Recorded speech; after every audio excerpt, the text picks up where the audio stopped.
Did you know, according to a survey in 2019, 36% of moviegoers reportedly felt somewhat disappointed with highly anticipated movies, mainly due to misleading trailers or overly ambitious promises. Today, we're going to dive deeper into that and explore movies that we think deserve a second chance. Excessive expectations, poor storylines, unnecessary reboots and sequels, all common downfalls for movies today. But today, we've each brought 3 films which we feel need to be cut some slack and aren't as bad as you may think.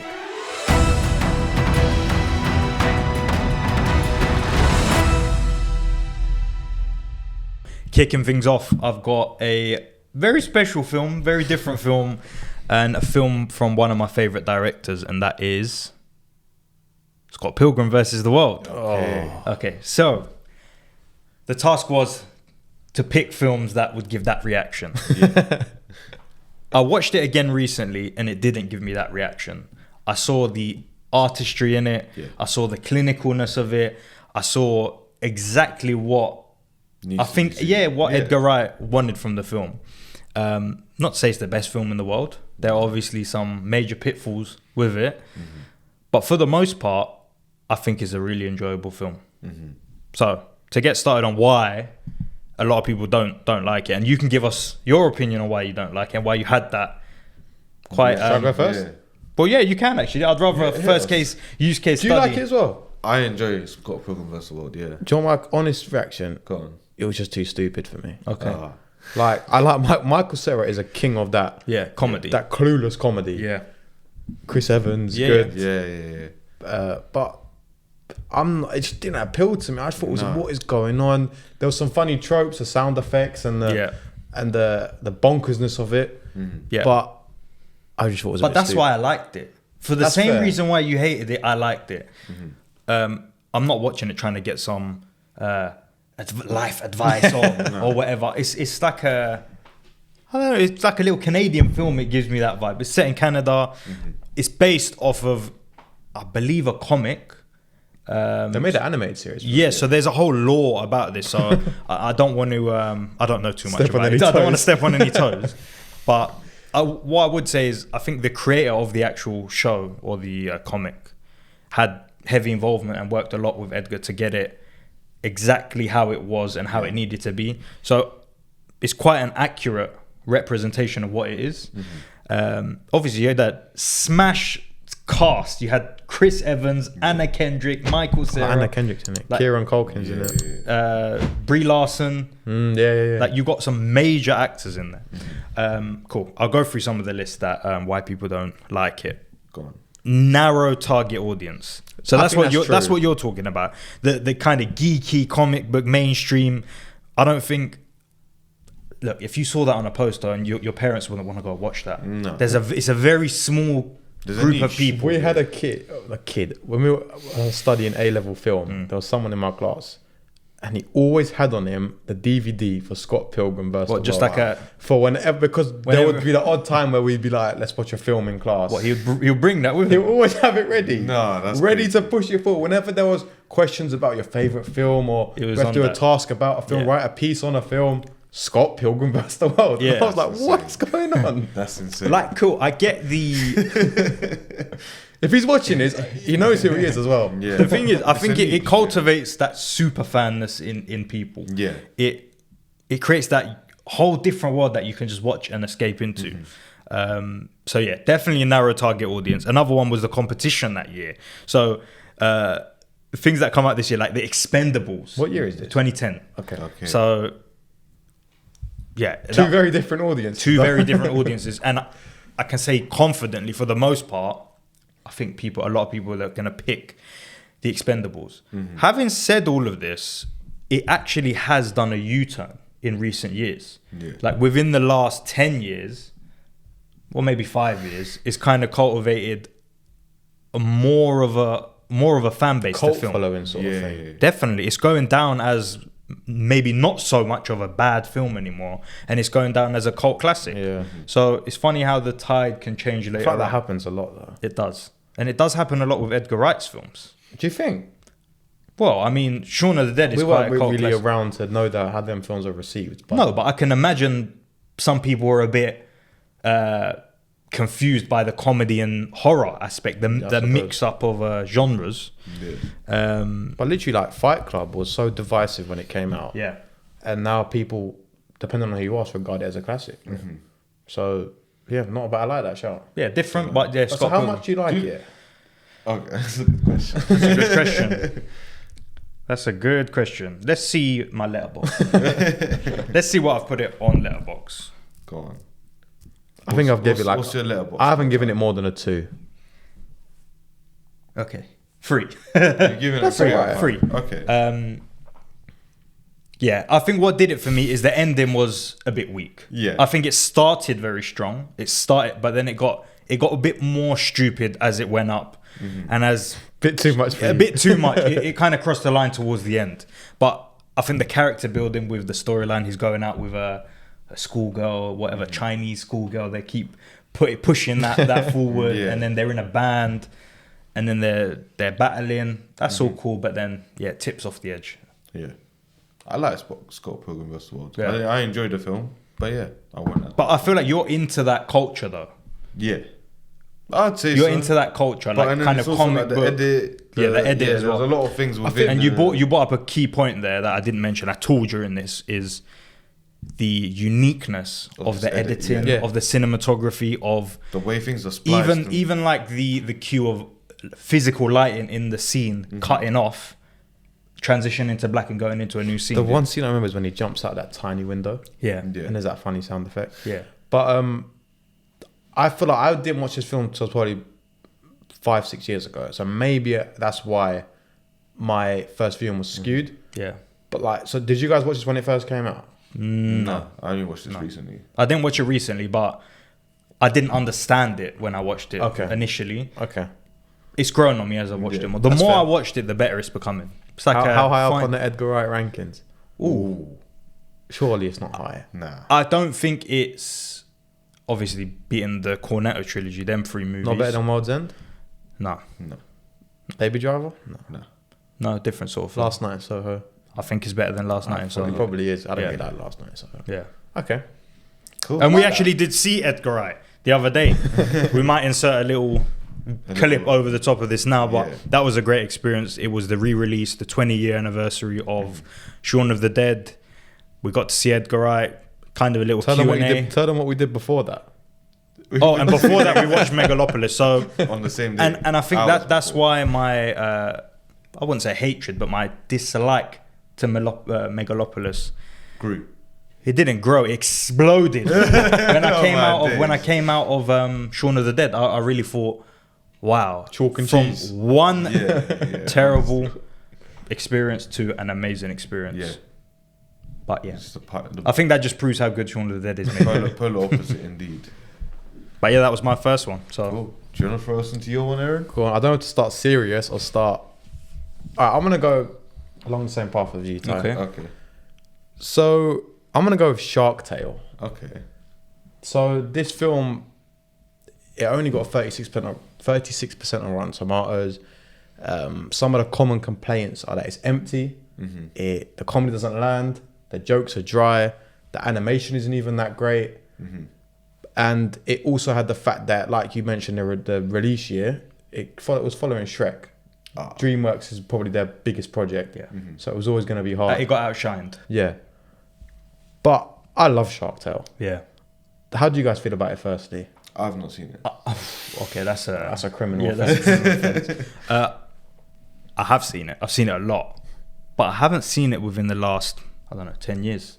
So my perception on Shark Tale is still the perception I had when I was 5, 6, 7 Which years is- old, which was amazing. Do you remember? I loved it. We done our childhood rankings, one of our first episodes. Yeah. I was vouching for this film hard. Yeah. You was. And it didn't go anywhere as high as I wanted it to be. Do you know what it is? It may have been a good film, but when you talk about Shrek, for example, I think they're on different get that. meters. But this film has basically, firstly, it has an all-star cast, Yeah. which I think adds to the All star. Will Smith, Scorsese, Robert De Niro. Robert De Niro, Jack Black, Angelina Jolie. I sort of like how it basically crafts a full-on society within the ocean. Yeah. There's loads of fun movie references. There's the mafia element of Robert De Niro and his son who wants to groom him to be the next Godfather, but he doesn't want that life. There's Jaws references. There's the iconic car wash scene, and it's ultimately it comes down to a guy, I think Oscar, who just wants to be somebody. Yeah. Who, and vice versa, a son who doesn't want to follow his father's footsteps and wants to be himself. Yeah. And I think that's ultimately what it comes down to. There's loads of clever one-liners.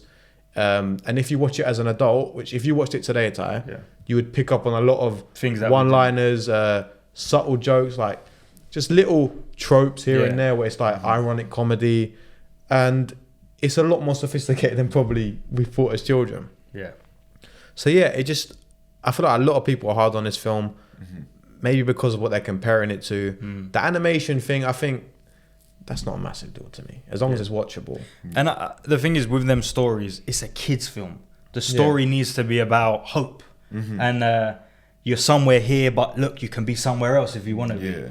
And I think it's very similar vibe to Robot. I don't know if you've seen Robot. A long time ago. Yeah, it's that sort of era of, well, maybe I think Shark Tale was a bit earlier, but it's that era of films where it follows that structure, and I do like them. So, yeah, I didn't know, to be honest with you, that it tanked. I don't know if it commercially it tanked, but a lot of people just say that it's not funny and it's a bit dull. It's a bit shallow. The comedy's a bit surface level. Yeah. But I really want to rewatch it now. you should, because you'll pick up on a lot of little things. Yeah. Like, for example, they're underwater and there's a sushi restaurant, but there's no one in the sushi restaurant. Yeah. Stuff like that. And there's loads of one-liners from iconic movies like Scarface, Jaws, all of that. Yeah. So yeah, I just think cut it some slack. Fun watch. Fun watch. But yeah, I was starting off light. I'll start off even lighter than that. And what I mean by that is my film that I've picked that I think gets a lot of hate, but I don't think is bad, and I don't think it's that serious, is SpaceJam: A New Legacy. So that's awful. That's the recent film. That's awful. With LeBron James. LeBron James. So I haven't actually seen that. I saw this as a huge Space Jam fan. Yeah. Yeah. No, I'm a big Space Jam fan as well. I was not but, happy. Like, I'm not there counting my things and being like, nah, I've spent all this money trying to watch this film. Did you watch it in the cinema? No, I didn't. But I'm just saying. I think I hired it on Amazon or something. No, this film, it gets a lot of hate. I think purely because of LeBron James, like, to begin with. The story was, like, narratively, it was a bit loose. I would admit that. But for me, what holds just a bit above, which maybe you'd be like, there's a bit of hypocrisy in here because of Megalopolis. The visuals were good. No, they were. They were good. And I like the way they were intertwined in real world and in animation. Like, the way the two were working, like, and they coexisted.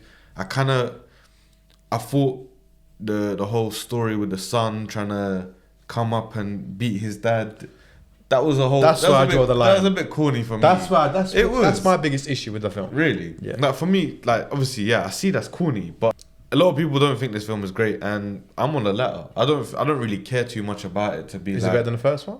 Nah, the first one... Okay. As long as you said that. The first one holds its levels beyond, but, like, I don't see the whole...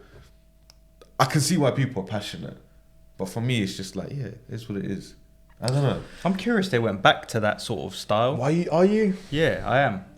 Because I feel like it reminds me, I haven't seen the original Space Jam in a while, but have you seen the film The Mask?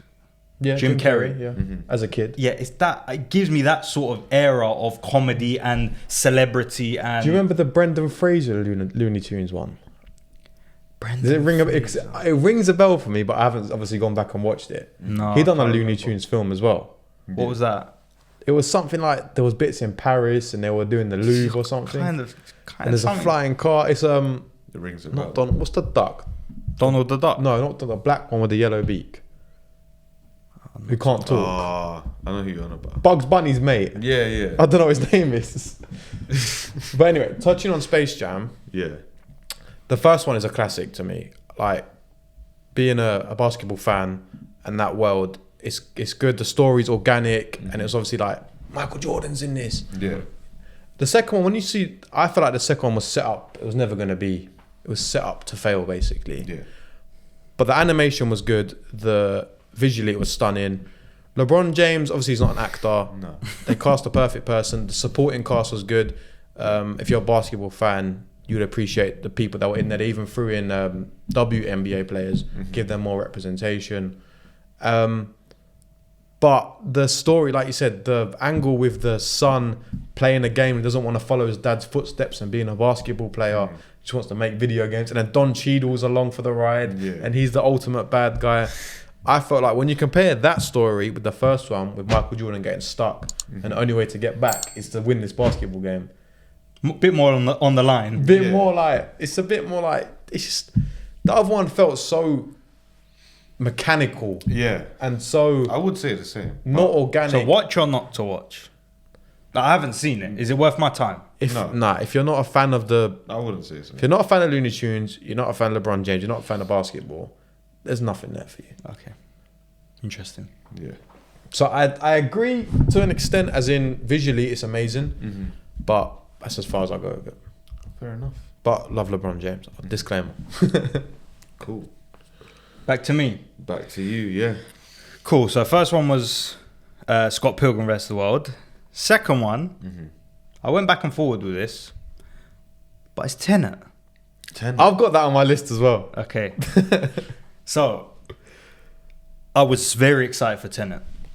So this was when I really started getting into Chris Nolan around about this time, just before Tenet comes out. What was the film before Tenet? What Dark did Knight Rises? was it? No, there must have been something else in between. Interstellar. It was Interstellar. Interstellar, 2014. Yeah, something like that. Oh, so no, sorry, Dunkirk. And then Dunkirk and Dunkirk. then Interstellar. Apologies. So Yeah. obviously seeing his filmography up until that point, I was just blown away. And then as I was kind of looking more and more into Chris Nolan, I saw obviously he's doing this film about time and them similar tropes that he always dabbles into. Yeah. And I like the fact that it was going to be some sort of spy film, espionage. The cast was amazing. So I was excited. Trailer dropped, even more exciting. Oh, that Travis Scott trailer. Crazy. I watched the film, I was underwhelmed. I was really underwhelmed. I agree. I came out, I didn't understand it We watched enough. this shortly after COVID. Yeah. I think the first And it was one we during, watched no, I after think it was COVID. during mid-COVID, something around there. Yeah. That as COVID was going on. And I really was just like, you know what? It didn't live up to my expectations. Did I oversell it in my head and it just can't meet what I had or something else? I don't know. But then I watched it again. You're literally... And then I copying watched what it I'm gonna again. And then I watched it one more time. And each time I'm watching the film, You're understanding more of it. I think it's the opposite. I'm understanding it more. I think I'm letting go more. Do you feel like once you let go of trying to understand all the... it comes to you. It comes to you and you're just there for the ride. And you know what makes it even more scary is the fact that in the film there's that line by the lady that was in Goblet of Fire, actually. Don't try to understand it, feel it. Yeah. Who is she in Goblet of... Oh my God, she's the girl. Yeah. She's the girl competing. Yeah. Oh my God, I just realised. Crazy, isn't it? Yeah. That's crazy, isn't it? Yeah. That's wild. So I think if you actually take what that character is saying at face value and literally don't try and overthink what's going on, just experience it, and you'll get the nuggets of information that you need. But yeah, I think it's underrated. I think people slept on it. They watched it once and they're like, no, it was bad, and they're not going back to it. I think they should go back to it. Yeah. How many times have you watched this film? I must have watched it I think about 3. maybe a bit more. I think I might have watched it about 4 or 5 times. Okay, 4 or 5 times. Yeah. Can you explain to me how this time thing works? That's not the... Of course not. But just out of curiosity, can you, or after 5 watches, do you understand I've got enough of an understanding of it to fathom it. to fathom it and enjoy the film. Okay, cool. Yeah, I don't think... Do you understand the... If I said to you in Interstellar, Yeah, you understand the... No. So I don't think that's the basis for a... No, of course. I was just curious. It's like... Because obviously, that was one of the biggest issues for quite a lot of people. I think, a lot of people had an issue with understanding this film. What did you think of it? Like, I watched it first time. I watched it on a TV with subtitles. So, and whenever someone was talking about it being... Why did you watch it with subtitles? Was it because you couldn't hear it? No, I just usually like... Because But that was there's a lot of complaints about the sound mix in this yeah. film. And I have to attest to it. Yeah. There is moments where you can't really understand what's going on. Yeah. But that's just a Nolan film. Do you think? Like in Dunkirk, a lot of noise. That is a trope of dialogue his. is. Why do you think? Is that a flaw, or is that something you No, don't really address? I think. Look, he's not made a mistake. I say that for a fact. He's doing what he thinks. They know what they're doing. They know what they're doing. If the audience are saying they can't hear it, be as realistic, because in Dunkirk, obviously, there's explosions left, right, and centre. maybe there must be something. To make it a bit more immersive. Maybe. Yeah. I don't know. But yeah, I'm gonna jump on what you said, and I'll talk about it as well. So That's on your list, yeah? yeah. Okay, cool. So common complaints with this film is it's too tedious. Yeah. It lacked personality, too complicated. Some people say it's Nolan's worst film. I don't. It was in my top. When we did our rankings, it was in my list. Yeah. But yeah, like you said, I think you either love it or you hate it. And I think once you let go of trying to be so stubborn and trying to be like, I know what's going on exactly. yeah, and it's like, why was that happening? But earlier it didn't happen with this one. It's like, just enjoy the ride. And it's like Inception. You understand it, but if I told you to break it down for me and point out all the ones and twos, you're gonna trip up at some point. Same with Interstellar. Yeah. It's not designed to be scientifically correct. It's not something we're meant to be grasp the concept of. It's just something that's to intrigue the audiences and be thought provoking, and sort of just get you questioning things.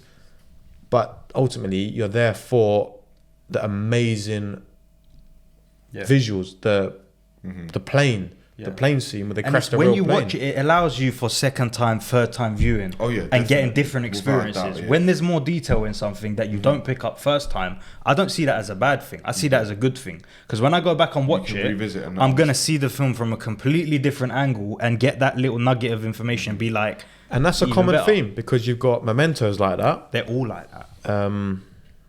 Interstellar's like Prestige, that. Interstellar, they're all like that. Yeah. They're all like that. And that's probably one of his biggest tropes. Yeah. Definitely. But yeah, the fight scenes, the choreography in them fight scenes. Have you seen the behind the scenes? Yeah. Mental. The car chase scenes, the when they're crashing the plane. It's all innovative. It's stuff we haven't really seen before. It's it's all backwards essentially. The aesthetic is clean. It's like James Bond. It's lavish. It's what the kids call old money, where it's suits and it's simple color tones and it's upper echelon, upper class. Another common complaint people had was the character that lacked a bit of personality. This was my complaint on the first watch, and I was like, I don't really understand this guy. I have no affinity towards him. Yeah. But I think that's the point of it. I think that's by design. You're not meant to know his backstory. It's all about the job he's on and the job he's doing. And he's a spy at the end of the day. He's a spy. So he's moving from country to country on boat, on submarine, on this and that. You're not. If they started giving some exposition where he's pouring his heart out, I think then it feel a bit forced. Yeah.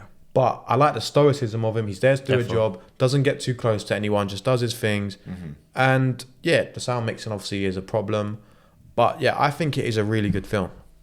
It's probably, I think it's one of his. You can't say one of his best films. His filmography. But it doesn't deserve the hate it gets. Yeah.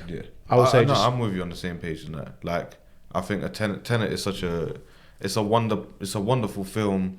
The film is very clinical in its edit, in its story, the way it presents things and like displays time and also explains time. I guess it's very I like the film quite a lot. So, yeah. Robert Pattinson is quite cool in this movie as well. Indeed, he is. But yeah, that was my second one. So you can go with your second one. Cool. My film. I don't think I didn't really rank these in terms of what I think. Neither did I. Yeah, neither did It's just the order in which I'm giving it to you. I think my second film that I'm going to present to you guys is Man of Steel. Okay. Man of Steel has a split audience to my understanding. Yeah. A lot of people are pretty upset with how they ended the film with Superman killing, or Henry Cavill, I should say, killing General Zod. That was obviously a lot. That affected quite a lot of people. And for me, I think the film is still incredible. Besides that plot. Do you have an issue with that? No. Personally, you're not a comic book stan. But I'm not a comic book stan, so I must add that disclaimer as well. Thank you. I think the film was great. I don't think like you see all these effects. You see the origin of like Henry Cavill, like him growing into being Superman, the bullies thing, and then one day he's got his power. All of these scenes, it's just so real, down to earth, and I just love the image. It's so gritty, but you're with him the whole time. I think it's such a great film, and I don't see why. Okay, I understand why people don't like that plot ending, but the film is too good, and I think you should be able to dismiss it. But maybe I'm speaking too big here. I think that film is good, but I think it's too long. Really? And I think it gets really, really, I don't want to say boring. No. Stale. I do get a bit bored of it. And I think that's partly down to the characterization of Superman. I don't really, I love Henry Cavill. He's too stoic almost. He's too Yeah. Henry Cavill, he looks the part. He's got the body, he's got the look, he's got the aesthetic, he's got the line delivery, but he's got no personality. But is that the character? Is that the writing? Is that... So I feel like Superman's always been a bit of a boring character anyway, and that might upset a few people. But I just think that's just how he is. But there's no, I don't know. I feel like when your whole personality, I might be speaking out of line, but when your whole personality trait is Lois Lane, I think that's a problem. The only thing, like that is probably what accurate to source material. Yeah.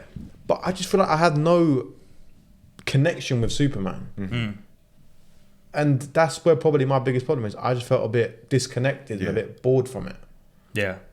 I think the final fight is cool though. Yeah. I think that is cool. How they're just tearing apart the city and you get different angles, like really far away shots, close ups. But yeah. I'm with you as well. What do you think of Man of Steel? Again, it's not a film that I particularly remember. I remember watching it. I thought it was somewhat good film. But like you're saying, Aaron, thinking about it, Superman does feel a bit stale sometimes for some reason. It seems like he's missing a piece or some sort of character trait that will take him from very metaphoric into something a bit more physical. He seems like more of a symbol. Yeah. Like Superman as a character is just like a beacon of hope, literally. Whereas I don't really get that infinity to be like, oh, who is this guy? Like, I feel for his life and what's going on. He just feels like he can handle it. Like, what's there to he's Superman? I get you. I don't know. For me, I get you, but I don't agree. And the reason I don't agree, like, yeah, he has these stoic traits to him. Yeah, you might feel he's a bit dry at times, but I think that's what makes Superman Superman. Where does Man of Steel rank in the DC EU for you? Ooh. Not exactly the highest competition, highest level of it's competition. not, but I still say it ranks fairly high compared to everything else. Better than the second Suicide Squad? That's an interesting question. That's a tough pick. Did you like which by curiosity? Go on. Which Suicide Squad did you prefer? Oh, the second one was so much better. I prefer the cast to the first one though. Yeah. I really did like the cast. I And the characters. I do like the second Suicide Squad, but saying that, I do think the second Suicide Squad is better than Man of Steel. How about Wonder Woman? Ooh. And Shazam? Like I'm Wonder trying Woman, to think of the highlights of the DCU. Yeah, of course. I think Wonder Woman is cool, and I really like Wonder Woman. Very, very briefly go into this. My other film that I was going to bring to the table was Wonder Woman as well. Okay. So do you want to hold off on that, or do you want to go into it? I'll fly straight into Go it. for it. We'll go for it. Wonder Woman is a film that. Oh, that's actually your pick. Yeah. Okay. I like Wonder Woman. I don't think it's that much hate. Wonder Woman 2. Oh, Wonder Woman 2? 19. I haven't seen Wonder Woman 2 because it just didn't 1984. Yeah. This film has got a lot of hate. I have not seen this because I thought it looked dead. Yeah. For that same It's reason. like a plane movie you skip. Yeah. I'd agree. The film isn't terrible. It can't be that bad. Yeah, the film isn't terrible. Obviously, they've poured a lot of money into it. The action scenes in this film is like quite like gravitating. The way they showcase Gal Gadot, bro, she's Wonder Woman. And She's a good at Wonder Woman. yeah, and I kind of like the story. I like the whole 80s like gist to it as well. So you said that you kind of like the story there. So would you say if you took Gal out of this role, can the story hold weight, or is she literally the only thing riding on this film? Like, No, I think the story definitely holds weight. so you think someone else could jump Gal, in there and take that story and it be a good, like, a success? if they can portray Wonder Woman? Do you know in a what? certain Do you know way, what got me? Go As on. in, it was like confirmed that I wasn't interested. I don't know his character's name. Chris Pine's character. yeah. He died in the first the one. love interest, no? Yeah, he died in the first one. I see him in the trailer in the second one. I was like, oh, really? They've gone back. You just erased all the heartfelt moment of the first one. Yeah. But carry on. No, I don't know. Like I said, this film gets a lot of hate, which I think is fair. The film isn't a great film, but I don't think it's enough for people to put a lot of hate on it. Yeah.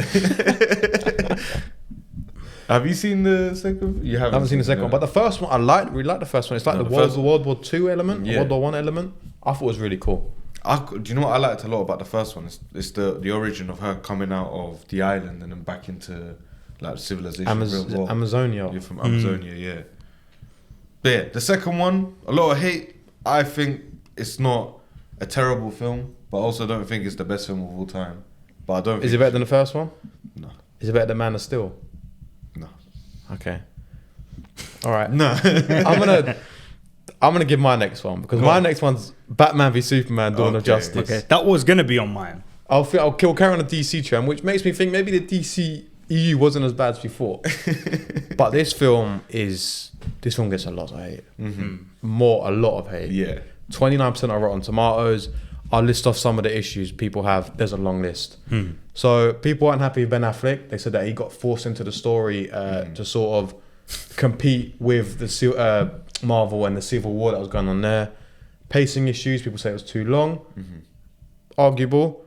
The Doomsday angle with the monster at the end. Weak. Forced. I agree But with they that. got to come together. Yeah. And the rock music's no. Yeah. Boring. It's trying to be mature. It's like trying to be a reflection of society and incorporate some mature themes. When you've got the MCU, which is all happy and smiles, and the Avengers are busting jokes together and all of that, and tries to be a bit too deliberate in asking thought-provoking questions and not as calculated in doing so. So they're the cons. There's more. Okay. People have a lot of complaints of Zack Snyder's work on this, saying that the main complaint I've seen is that Batman doesn't kill, and it's sort of what you were saying about because he done Man of Steel, didn't he? Yeah. That about Superman killing Zod. Yeah. It's about Batman killing people, and the whole point of Batman is to not kill people because of what he's been through. Yeah. So I think that also people had problems with. The hype was huge. I remember we watched this at midnight, seeing people dressed up in Batman and Superman costumes. Yep. The hype for this was huge. Of course. And lastly, the MCU was overshadowing it. Civil War came out this year. Doctor Strange came out this year. Yeah. So those are all just aspects which, when you think about it, is basically... Wrong time as well. Yeah. But of course it has its flaws, and I agree with a lot of what I just said. But there's a lot of stuff I do like. Agreed. I like the atmosphere. I like the dark. I like the mature themes. In a time where we're getting Avengers, which albeit it wasn't at its ultimate kiddie format that it is now, but there was more mature themes. I like the political aspect of it. I love it when superhero movies get into the politics and the nitty gritty of the world, which is why I'm looking forward to Captain America: Brave New World. I like it when we see the ramifications of what these guys are doing. Yeah. The MCU touched on it with after Age of Ultron, where they lifted up Sokovia, and then they had Civil War when they were getting arrested and had to sign the papers. But this one, you got the trial of Superman.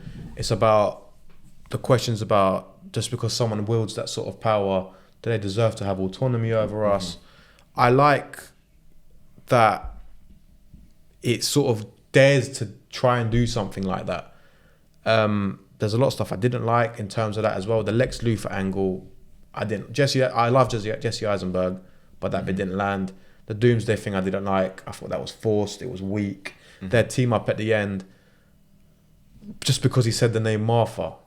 Like, is that really what we're hanging this pinnacle of the movie is because of that? The movie, the world. Because he said that word. Yeah. Bit too heartfelt. Yeah. Another thing I like, and touching on Man of Steel, is the POV from at the start of Bruce Wayne. When you see that the Man of Steel, the final battle happening, and you see the ramifications again of what is happening. Yeah. So it's bringing it into more of a tangible real world on what actually could theoretically happen is if Superman and Batman was here. I think that was a bit of victim of his own downfall. I like that. I like the attempt. I like the questions it asked. I like it's trying to be mature, but at the same time, a lot of people didn't. They thought to stay clear of that stuff. Yeah. Maybe. But But what I will say, sorry, is I like films like that as well, because I think the reason people go watch films, or the reason I go watch a film, is to, again, cliche, but to escape. To escape into another world. When the world you're escaping into is just a heightened reality of your own world, it's easier for you to slip into it and understand it and feel it. Of course. So I don't see why people don't like the angle where they're bringing these Gods. Yeah, gods and these more comic book characters into reality and planting them into the real world. I think when they do it right, it really transports you into that movie. Not to touch on something else, but again, like The Penguin, for example, based loosely on New York. Well, not loosely, quite literally on New York, yeah. but they've added that twist onto it. Even Joker. Even Based Joker. on New York City. It's all these films that you're easily able to just indulge into that world because it's familiar but different. And I think there's a time and place, and execution is the main thing. But I do like that DC tried to go this more mature route. Definitely. And some of my biggest pet peeves of superhero movies, which is not really a flaw of them, which is me being a bit nitpicky, is that all this destruction, all these lives lost, all these buildings and cities getting destroyed, and they sort of just brush over it. And I guess the kids don't care about that ultimately, so they don't include that. But I do like when we actually see what would happen if a god from another universe came and caused havoc. What would happen? Let's pose that question. How would we react? What were the protocols in place? And look, I don't think there is a protocol. Exactly, but it's like I like when we're sort of diving into them territories and not just thinking, oh, that was the last film, we don't have to worry about it now because now we've done Avengers 3, now let's move on to Spider-Man because nothing really happened there, so let's move on. It's a universe at the end of the day, and let's craft it and let's sort of dive into these themes. And basically, I like because tying into it is visually, it's dark, it's sinister. A lot of it's at night time in the rain. It's Batman's brutal. He's jealous. He's got a lot of hatred. Vengeance. Yeah, I like that. I like Ben Affleck's version. So like, at the end of the day, I don't think it's a great film. The first 3/4 are good until Doomsday happens and they bless it. The fight scenes are cool, but it does not deserve to be in the worst superhero conversation for me. Interesting. And Cool. Just me last, yeah? Cool. I'm going to end on a film that I don't know if a lot of people have watched, but I'm going with Watchmen. This was hovering in my list. So, have you seen it? If you don't know about it... You showed me this film now. Yeah. You put me onto this film. If you don't know about it, it's directed by Zack Snyder. 2009. Running theme. It's a superhero genre film. And at that time, if you think 2009... Avatar. Yeah, there's that. But there wasn't a ton of superhero stuff out by then. No, I mean, it started ramping up after the Avengers 2012. Iron Man came up year before that. Yeah, so literally you're on the brink of that shift. Yeah. This is tailored more down the darker side of that. So it's very dark. Yeah, it's dark. It's I think is it an 18 rated? I think, or it's a higher rating than you. I don't think 15, it's maybe 15. Picks up on darker themes again with the real world aspect sort of thing. It is like 1940s set, the US government versus the Soviet Union. 18, yeah. So 18 rated superhero film. Was it the first ever rated 18 superhero? Like it might well have been. I don't think Blade's 18, is it? Yeah, but what people say about it, I wasn't around for the time where people were critiquing this. It's not something that is in... I don't think a lot of people have watched this and have an opinion on it. That's why I was a bit skeptical about bringing it. But when I started reading some of the... so when I was looking at why people didn't like it, this is what I got. So they were saying misleading marketing. Obviously, I didn't see this, but they said it was promoted as an action-packed superhero film, and viewers were disappointed when they got a slower, introspective, more kind of character. There's not a lot of fight scenes in this film. Yeah. No. But I think it's bringing it back to what you're saying about keeping it tangible within this world. It's like, these are a group of superheroes at the end of the day. Like, What about like? You need to keep it somewhat grounded if Yeah. you're playing it in that world, especially it's an 18 as well. Mm-hmm. So there's no kids watching this. That's a fact. Okay. You know, like Marvel, you go in and kids are watching. It's tailored for They're all kids. 12s. This is No. straight adult content. Mm-hmm. So I think they can approach the angle of it being a lot darker. Obviously, There's a lot of dark themes in this. Yeah. A lot of dark Yeah. themes.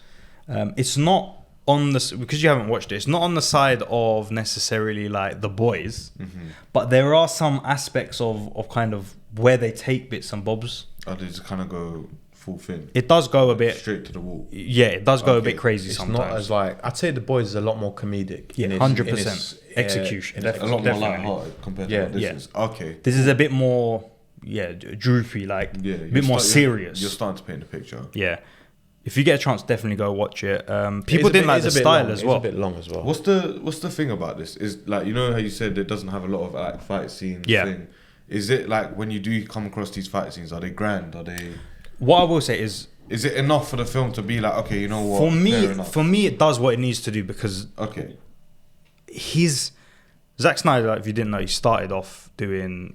He did films like 300. These are low budget films that have grossed a lot of money. He's very, very well versed in visual effects himself as well. He's done loads of bits and bobs himself back in the day from before. Yeah. So when he did the Watchmen, he implemented loads of techniques, and for that time, it was groundbreaking. If you watch the film, the intro to that film with I was going with to say the that flick, intro scene is crazy. the 3D is crazy, and it's like you watch it and you think, wow, like this is. I can't believe how late I found out about this. Like it's so completely different. I would literally. It's refreshing. I'd only heard of it until you told me to watch it. Yeah.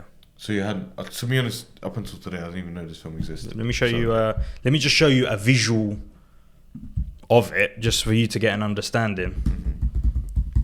So, what did you think when you first watched it? Aaron? So yeah, there's a lot of adult themes. Yeah. and there's a lot of darkness in it, and we see the dark side of superheroes. Like The Boys, they're not superheroes. Yeah. There's no such thing as the Avengers in this. Yeah. There's a group. They're there for the pictures. Vigilantes. They're there for the Vigilantes. pictures, Okay. and they're there to take all the fame, but they're not good people. Yeah. Ah, okay. And a lot of them are scumbags. Yeah. The spoiler, one of them turns out to be the main villain, Yeah. Yeah. Uh, and It's DC Comics as well. This It's is crazy DC how it's it is. There's a lot of stuff I don't like about this film as well though. I don't like the end scene, the end whole sequence. I don't like the characters themselves. no. What's his name? I've got the cast here. The blue. What was Patrick the blue? Wilson, Night Owl. I didn't really like that. Dr. Manhattan's kind of cool. That whole concept's cool. Rorschach's cool. He's probably the star of the show. Really. But yeah, I don't know how I feel about this film. I sort of feel like it's good that we have it because it sort of laid the seeds for a lot of future projects like The Boys. Yeah. Maybe like Zack Snyder's Batman vs Superman. Batman v Superman. Yeah, but even the look, The and darkness of aesthetic it. is there. Yeah, and the real themes that he explores in this. But I don't have it anywhere near my favourite superhero films at the No, same no, time. neither me. Interesting. But it is a film that I think has been overlooked. I think it's a film that a lot of people don't know about. Would you put it down as a must see? I think if you are, because I know you like superhero films, Okay. I think it's a must see to get a different angle on the same okay. genre. Yeah, Okay. for that reason, yeah. I wouldn't say to everyone, this, you have to go watch Okay, this. cool, but cool, I think for you, Specifically, someone who yeah. likes superhero films, someone who likes films generally, I think it's a good watch. Interesting. Different. Yeah, I would have it as all right for Okay. me. I feel like, again, if you're into the superhero films and you want to see the earlier renditions of these superhero team ups, and it's also got them real world aspects that we said that we like. Yeah, The Soviet Union. the all of X-Men that. Days of Future Past thing with the president and stuff Yeah, like yeah. that. I love that stuff, man. I love that stuff. But yeah, it's all right. If you like superhero films, this film will be good for you to have in your knowledge bank to explore what came to be after 100%. And the visuals, like we said, Batman vs Superman, the visuals do carry the film more than the story at points. Maybe that's just a trope of Zack Snyder. I've had 3 Zack Snyder films. Yeah. So he's criminally underrated. Maybe. By our record. But I heard Rebel Moon wasn't that good on Netflix. Yeah. Yeah, I do like Zack Snyder. I think even the way he makes his films is very different. I think he's a natural artist as well. How much do you guys like the Zack Snyder's Justice League? Quite a bit. I think it's really good. Yeah. I think in some cases that is a masterpiece of sorts. The way he did that and the angle he takes. I like the fact he takes risks. He takes risks more than any other director, and he's one of them mainstream directors that takes risks and gets away with it. Like he pulls it off. I feel like, but sometimes he has flops. Yeah, because of that. So he's sort of a victim of his own. Yeah. Ambition. But I feel like there's a lot of comic book fans who don't hold him in the highest regard because of what he. Maybe to us, we hold him in a different light because we're not some people who grew up on the comic books. We know live all the or source breathe, material. We don't live and breathe Batman and Superman. So as people who are coming from a different angle, we might appreciate. We're coming it from we're coming from the film angle. Like we've watched. We these take films. it for what it is. Yeah. And maybe that's why we sort of hold it in a higher regard. Yeah. But then you speak to someone who loves comic books, they probably think the opposite. I actually, if you get a chance, I don't know if we can link it about. Well, we'll put it in a card at the top. There's a video where Zack Snyder gets asked about the backlash he got from having Batman kill people and stuff. And I'm not going to quote him because I can't remember exactly what he said. But if you watch that video, he goes into it and he says quite a very... He says a very stoic sort of answer and a reason why and a justification for why he did that, which I found quite interesting that he's even attacking that sort of issue head on because he did get a lot of stick for that. Yeah, he got dealt a bad hand in that Justice League stuff. DC, he got dealt a bad hand. Yeah, he got personally the way they'd done him with the studio is what the studio had done him. And yeah, I feel like he needed that Zack Snyder's Justice League. He deserved that at the very least, and probably arguably the best thing that DCEU done. And that saved the Justice League franchise umbrella term Justice League in my head. Without that film, seeing that 3 hour, the aspect ratio, black and white, whatever, we watched it. The whole mix. I remember we watched it. It was amazing. So much better than the Joss Whedon Justice League. Yeah. The Justice League. And they even changed the look. They changed the look about the villain as well. But it's crazy how different they are. Completely different films. It's crazy. Yeah. And that's what a cut does. At least we got to see the directors what it was meant to be. Yeah. So that now when you think of Justice League, you think, all right, we got the theatrical one. And it looks more like what Zack would do, rather than the other one just looks complete opposite. It looks cookie cutter. It looks like really a Marvel film. It looks like... No, it does. Now that you know the story behind it, you can't watch it and not think this looks like they just put this together. They just thought let's just make something, get it out, play it safe. That's what it feels like. I can't remember the politics behind all of it, but Joss Whedon, his name seems to have a very bad brush over it because of that. No, definitely. Yeah. But yeah, I think that concludes this edition to Through the Motions. Yeah, let us know in the comments what movies you think get too much hate. Yeah. And check out one of our other videos we done. Last week we reacted to the best trailers of all time. That was a good one. That was fun. Brackets, in our opinion. Yeah. Really fun episode. A bit of a different episode. So check it out. I'm sure one of these guys are going to have it in the corner. That corner. Yeah. Above my head somewhere. But yeah, thank you very much for watching and we shall see you on the next one. Take care and goodbye.